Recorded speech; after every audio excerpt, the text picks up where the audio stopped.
urgent. China's secret plan has shocked the world. A global conspiracy has been uncovered. Putin is humiliated, and Xi is deciding the fate of the world. What should we really expect from Beijing, and what role will it play in future peace negotiations? What are they hiding from us? Watch right now. This is footage from the camera of a downed Russian Gerber drone. A recording from a Chinese factory where this UAV was being tested was found on it. The video was published by Ukrainian serviceman Serhiy Flash Beskresnov. The drone is equipped with an A40 Pro camera manufactured by View Pro. The factory is located in Shenzhen. The war in Ukraine has turned into a drone war. And for Russia, the war would now be impossible without Chinese supplies of components. China supplies Russia with engines, antennas, drone control panels, and ready-made kits of civilian UAVs. For the fiber optic drones that have been actively used since last year, China supplies Russia with fiber optic cables. Russia's own production is limited to a single factory, which became a target for the Ukrainian army in April. The largest Chinese fiber optic manufacturers, Youngtes, Optical Fiber and Cable and Fiber Home Technologies, do not officially supply their products directly to Russia. However, in 2024, China supplied 382,000 tons of fiber optic cable to Central Asian countries, according to the Index Box report. By rough estimates, that's about 4 million kilometers of cable. According to the publication Verska, Beijing has become a key supplier of military technologies to Moscow. On the last day of summer, Putin flew to China for the Shanghai Cooperation Organization summit and also attended a military parade marking the end of World War II. It seems that China has decided to finally put an end to its pretense of being a neutral peacemaker in the Russian-Ukrainian war. Since 2022, one of the most serious threats to Ukraine has been the direct and large-scale military assistance from China to Russia.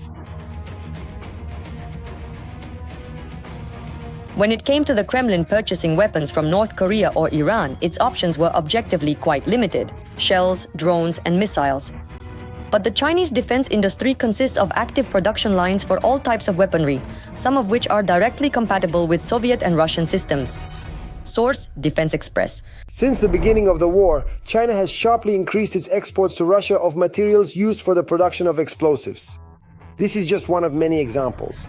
Beijing covers about half of Russia's needs for the stabilizer Defini Lamely. It allows for the storage and use of nitrocellulose in gunpowder production. According to 2023 data, China supplies about 90% of Russia's imports of high-priority goods subject to G7 controls, as stated in the ICIC report. We're talking about technologies necessary for the production of missiles, drones, and precision weapons. Components from Western manufacturers like Texas Instruments, Intel, and Analog Devices continue to make their way into Russia through Chinese intermediaries. These components have been found in downed Russian Iskander-M missiles, Kh-101 cruise missiles, and Lancet attack drones. In addition to electronics, China supplies Russia with industrial machines necessary for military production.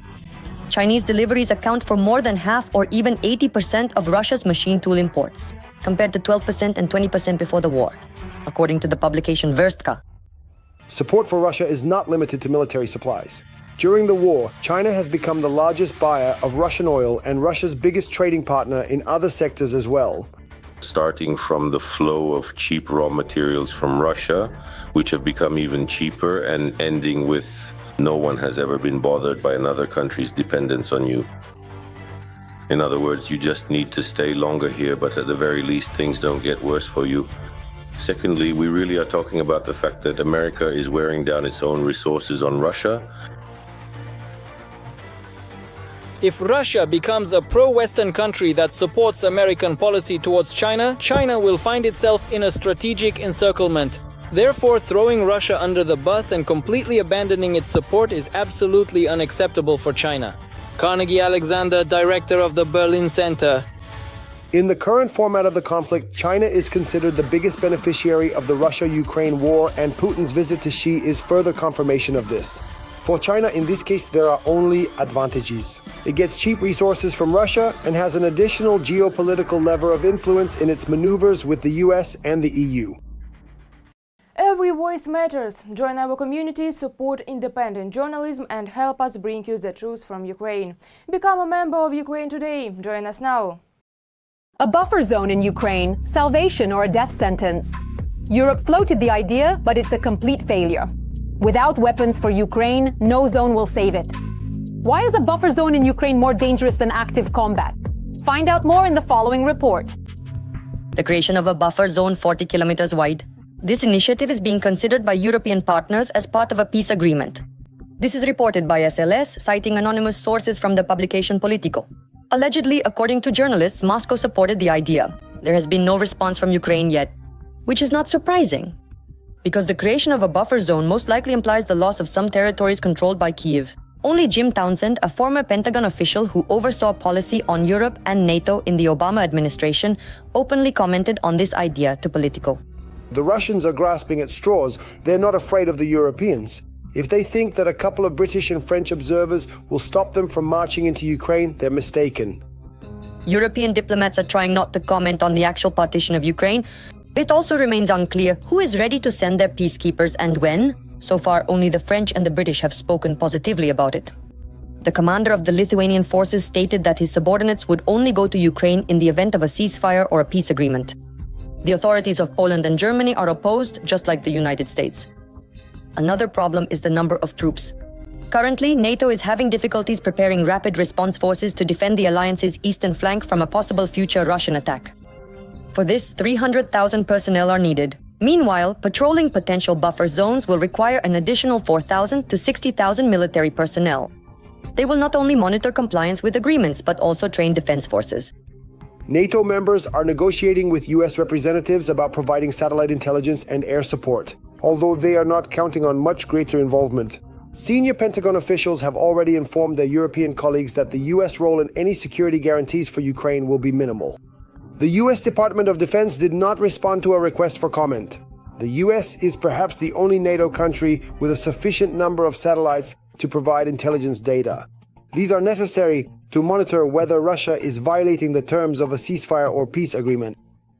These proposals from the Europeans, who have a bloody war raging right next door, are perceived by Ukrainians as empty words. If they actually provide troops, then yes, because other restrictions on Russia don't work. On paper, it's not worth a damn. Send missiles, send troops, send weapons. The question for Europe is, do you actually have weapons? No, but they're ready to send troops. They're ready, but not all of them, and not now, only after a peaceful settlement. We're telling them one simple thing. Friends, you're preparing for war, thinking the Russians will attack you, but we can make sure they don't. Send troops now, bring them into Ukrainian territory right away, and the situation will be resolved. But the Europeans think we have Budapest, which turned out to be just a worthless piece of paper. Zero, we have the Ichkeria case, better known today as Kadyrovism. Interestingly, it was the Russian dictator who was the first to announce the creation of a buffer zone in Ukraine in the spring of 2025. At that time, this statement served as a kind of justification for Russia's war of aggression in Sumy and Kharkiv regions. After a massive attack on Ukraine, which killed 23 people in Kyiv alone, the Kremlin sent Maria Zakharova to the microphone to speak directly in Russian. Once again, she voiced the Russians' conditions. The peace treaty must include demilitarization, denazification, and a neutral, non-bloc, and non-nuclear status for Ukraine. Interestingly, Zakharova made this statement on the Day of Remembrance for the fallen defenders of Ukraine. It was established at the end of August for a reason. 11 years ago, the Russians, by agreement, allowed the encircled Ukrainian armed forces near Ilovaisk to withdraw through the so-called Green Corridor. But they did not keep their promises and simply shot the unarmed soldiers as if at a shooting range. Breaking news. Kadyrov is preparing for death. His family is already dividing power, the end of an era.